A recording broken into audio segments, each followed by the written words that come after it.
God says, today I will begin to exalt you. ദൈവം പറയുന്നു, ഇന്ന് ഞാൻ നിങ്ങളെ അനുഗ്രഹിക്കുവാൻ തുടങ്ങും. And all of Israel will know that I am with you. ഇസ്രായേലിലെ സകല ജനവും ഞാൻ നിങ്ങളോടൊപ്പമുണ്ടെന്ന് അറിയും. My precious friend, എൻ്റെ വിലയേറപ്പെട്ട സുഹൃത്തേ, God has the heart to exalt you. ദൈവത്തിന് നിങ്ങളെ ഉയർത്തുവാനുള്ള മനസ്സുണ്ട്. The Lord exalts those who humble themselves before him. അവിടുത്തെ സന്നിധിയിൽ തങ്ങളെ തന്നെ താഴ്ത്തുന്നവരെ കർത്താവ് ഉയർത്തുന്നു. So just trust Jesus അതുകൊണ്ട് യേശുവിൽ ആശ്രയിക്കുക മാത്രം ചെയ്യുക. and say, the Lord will exalt me. എന്നിട്ട് കർത്താവ് എന്നെ ഉയർത്തും എന്ന് പറയുക. So I will trust him with my life. അതുകൊണ്ട് എൻ്റെ ജീവിതം കൊണ്ട് ഞാൻ അവിടുത്തെയെ ആശ്രയിക്കും. Maybe you have gone through much shame. ചിലപ്പോൾ നിങ്ങൾ വലിയ ലജ്ജയിലൂടെ കടന്നുപോയിട്ടുണ്ടാവാം. Maybe you have had losses. നിങ്ങൾക്ക് അനേക നഷ്ടങ്ങൾ ഉണ്ടായിട്ടുണ്ടാവാം. Maybe you have had many weaknesses. അനേക ബലഹീനതകൾ ഉണ്ടായിട്ടുണ്ടാവാം. Maybe you have had many wrong relationships. തെറ്റായ ബന്ധങ്ങൾ ഉണ്ടായിട്ടുണ്ടാവാം. Maybe you had many wrong habits. തെറ്റായ ശീലങ്ങൾ നിങ്ങൾക്ക് ഉണ്ടായിട്ടുണ്ടാവാം. With all that, അവയെല്ലാറ്റോടുമൊപ്പം today turn to the Lord ഇന്ന് ദൈവത്തിങ്കിലേക്ക് തിരിയുക. and say, Lord, I give my life into your hands. എന്നിട്ട് അവിടുത്തെ കരങ്ങളിൽ എൻ്റെ ജീവിതത്തെ തരുന്നുവെന്ന് പറയുക. I trust you ഞാൻ അവിടുത്തിൽ ആശ്രയിക്കുന്നു. and I give up the things of the world. ഞാൻ ഈ ലോകത്തിലെ കാര്യങ്ങളെ ഞാൻ ഉപേക്ഷിക്കുകയാണ്. I give up my worldly friends. ലോകപരമായ എൻ്റെ സുഹൃത്തുക്കളെ ഞാൻ ഉപേക്ഷിക്കുന്നു. I give up the worldly relationships. ലോകപരമായ ബന്ധങ്ങളെ ഞാൻ ഉപേക്ഷിക്കുന്നു. I give up the wrong ways of earning money. പണമുണ്ടാക്കുവാനുള്ള തെറ്റായ വഴികളെ ഞാൻ ഉപേക്ഷിക്കുകയാണ്. I give up my worldly pleasures. എൻ്റെ ലൗകിക ഭോഗങ്ങളെ ഞാൻ ഉപേക്ഷിക്കുകയാണ്. I give my life to you, Lord Jesus. എൻ്റെ ജീവിതത്തെ അവിടുത്തേക്ക് ഞാൻ തരികയാണ്. God says, I will exalt you. ദൈവം പറയുകയാണ്, ഞാൻ നിന്നെ ഉയർത്തും. A young student, Narmada, shared this testimony. Narmada എന്ന് പറയുന്ന യൗവനക്കാരിയായ വിദ്യാർത്ഥി ഈ സാക്ഷ്യം പങ്കുവച്ചിരിക്കുകയാണ്. I will share it with you. അത് നിങ്ങളോടൊപ്പം ഞാൻ പങ്കിടുകയാണ്. She was in 10th standard. അവൾ 10ാം ക്ലാസ്സിൽ പഠിക്കുന്ന സമയത്ത് She was affected with typhoid fever. അവൾ ടൈഫോയിഡ് പനിയാൽ ബാധിതയായി. And she was given a heavy dose of medicine. അവൾക്ക് വളരെ ശക്തമായ മരുന്നുകളാണ് കൊടുത്തത്. And she had terrible headaches. അങ്ങനെ അവൾക്ക് സഹിക്കുവാൻ കഴിയാത്തത്ര തലവേദന ഉണ്ടായി. And she was suffering for nearly 1.5 years. അങ്ങനെ 1.5 വർഷത്തോളം അവൾ അതുമായി കഷ്ടപ്പെട്ടു. She could not study at all. അവൾക്ക് പഠിക്കുവാനേ കഴിയുന്നില്ല. 12th standard exams came. 12ാം ക്ലാസ്സിലെ പരീക്ഷ വന്നു. She would forget everything that she had learnt.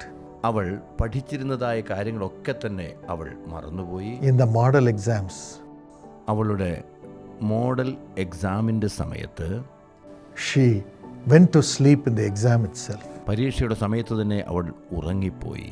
So much fatigue. അവൾ അത്യധികം അവശയായിപ്പോയി. And the doctors examined her വൈദ്യന്മാർ അവളെ പരിശോധിച്ചു. and said, അവർ പറഞ്ഞു, you cannot write the public exam. നിങ്ങൾക്ക് പബ്ലിക് എക്സാം എഴുതുവാൻ കഴിയില്ല. We are changing the medicine. ഞങ്ങൾ മരുന്നുകൾ മാറ്റുവാൻ പോവുകയാണ്. Next year you can write the exam. അടുത്ത വർഷം നിങ്ങൾക്ക് പരീക്ഷ എഴുതാം. But then she came to the Jesus Calls Students Prayer Meet. അതിനുശേഷം അവൾ യേശു വിളിക്കുന്നു വിദ്യാർത്ഥികളുടെ പ്രാർത്ഥനാ കൂട്ടത്തിലേക്ക് കടന്നു വരുവാൻ ഇടയായി.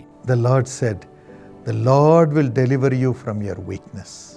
യേശു പറയുന്നു, ഞാൻ നിങ്ങളെ നിങ്ങളുടെ ബലഹീനതയിൽ നിന്ന് വിടുവിക്കും. He will lift you up. അവിടുന്ന് നിങ്ങളെ ഉയർത്തും. And this touched her heart. അത് അവളുടെ ഹൃദയത്തെ സ്പർശിച്ചു. Gave her hope. അവൾക്ക് പ്രത്യാശ കൊടുത്തു. And she called the prayer tower for prayers.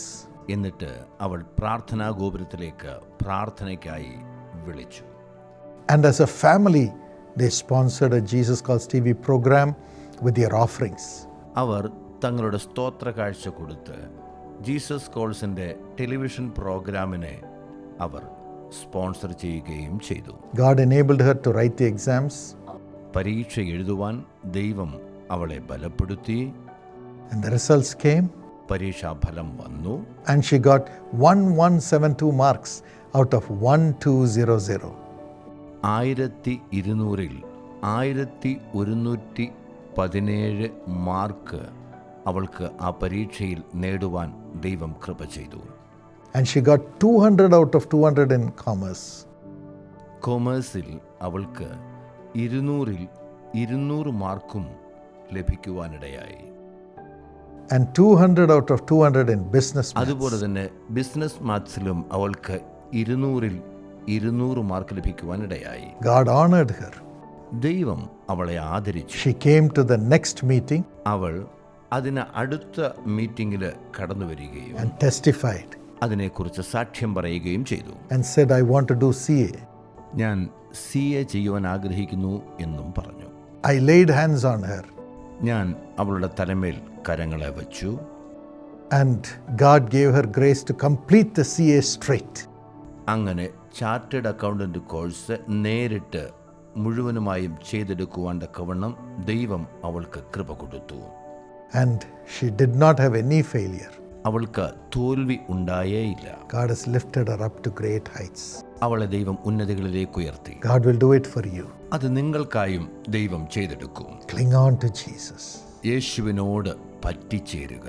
Lord Jesus, യേശു കർത്താവേ, we pray that you will anoint your children. നിന്റെ കുഞ്ഞുങ്ങളെ അവിടുന്ന് അഭിഷേകം ചെയ്യണമേ എന്ന് പ്രാർത്ഥിക്കുകയാണ്. And you will fill them with your Holy Spirit. അവിടുത്തെ പരിശുദ്ധാത്മാവിനാൽ അവരെ നിറയ്ക്കണമേ. And you will help them to have great success in their exams. അവരുടെ പരീക്ഷകളിൽ അവർക്ക് നല്ല മാർക്ക് വാങ്ങുവാൻ സഹായിക്കണമേ. Let everything that is troubling them leave today. അവരെ കലക്കുന്ന എല്ലാ കാര്യങ്ങളും ഇന്നു തന്നെ വിട്ടുപോകട്ടെ. Holy Spirit, fill them now. പരിശുദ്ധാത്മാവെ ഇപ്പോൾ അവരെ നിറയ്ക്കണമേ. Give the young children wisdom യൗവനക്കാരായ കുഞ്ഞുങ്ങൾക്ക് ജ്ഞാനം നൽകണമേ. and great concentration. അവർക്ക് നല്ല ഏകാഗ്രത കൊടുക്കുമാറാകണമേ. And victory അവർക്ക് നല്ല ജയവും കൊടുക്കണമേ. for all the shame they have gone through in their working place. അവരുടെ തൊഴിലിടത്ത് അവർക്കുണ്ടായ സകല ലജ്ജകളുടെയും മേൽ ജയമുണ്ടാക്കി Lift them up to great heights. അവരെ ഉന്നതങ്ങളിലേക്ക് ഉയർത്തണമേ. In their family, അവരുടെ കുടുംബത്തിൽ whatever problem they have, അവർക്ക് എന്തെല്ലാം പ്രശ്നങ്ങളുണ്ടായിരുന്നാലും remove it അത് നീക്കം ചെയ്യണമേ. and give them great victory. അങ്ങനെ അവർക്ക് വലിയ വിജയം കൊടുക്കണമേ. Honor them, Lord. അവരെ ആദരിക്കണമേ. Bless them, Lord. അനുഗ്രഹിക്കണമേ. Let them enjoy going to their place of study. അവരുടെ പഠനസ്ഥലം അവർ ആസ്വദിക്കട്ടെ. Let them enjoy going to work. അവർ ജോലിക്ക് പോകുന്നത് അവർ ആസ്വദിക്കട്ടെ. Let them enjoy going to their family. അവരുടെ കുടുംബം അവർ ആസ്വദിക്കട്ടെ. Give them great honor. അവരെ അധികമായി ആദരിക്കണമേ. In Jesus' name. യേശുവിന്റെ നാമത്തിൽ തന്നെ. Amen. Amen. God bless you. ദൈവം നിങ്ങളെ അനുഗ്രഹിക്കട്ടെ.